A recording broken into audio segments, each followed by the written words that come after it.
আসসালামাইকুম বন্ধুরা, আজকে আমি চলে আসলাম আমাদের গ্রামের বাড়িতে, মানে আমার যে জন্মস্থান যেখানে আমি এখানে এসেছি।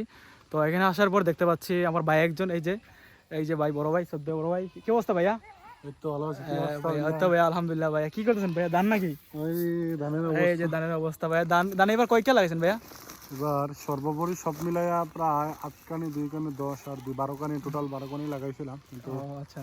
পানির জন্য প্রায় চাতলার এখানে 8 কানি দাইতে পারি নাই, আর বাড়ির পাশে আর 2 কানি গুলা সম্পূর্ণ দাইতেই পারছেন না, একবারে জলের নিচে? 2 কানি দাইছি।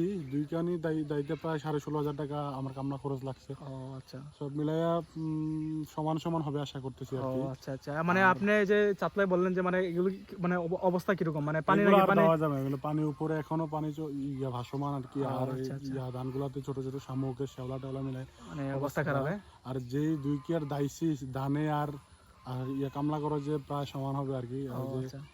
লাগানোর সময় প্রায় 15,000 টাকা গেছে, আর ধান কাটতে প্রায় 16,500 টাকা গেছে, প্রায় প্রায় অনেক টাকা খরচ হয়ে গেছে। হ্যাঁ, গেছে আর কি সব মিলায়। তো পরিস্থিতি খুবই খারাপ। তো বাইরেও প্রচুর মানে ধান নষ্ট হয়েছে এই বছর। আর আমাদের এই এলাকার বেশিরভাগ কৃষকদেরই ধান নষ্ট হয়েছে, মোটামুটি মোটামুটি না, বেশিরভাগই ধান নষ্ট হয়েছে। তো আপনারা সবাই দোয়া করবেন আমাদের এই যে এলাকার কৃষকদের জন্য।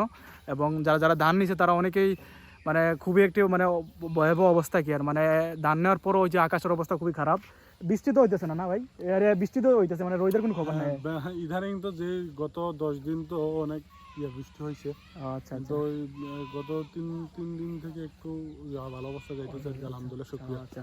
তো আপনারা সবাই দোয়া করবেন আমাদের এলাকার মানুষের জন্য, প্রত্যেকটা আমাদের দেশের প্রত্যেকটা কৃষকদের জন্য দোয়া করবেন। আসসালামু আলাইকুম।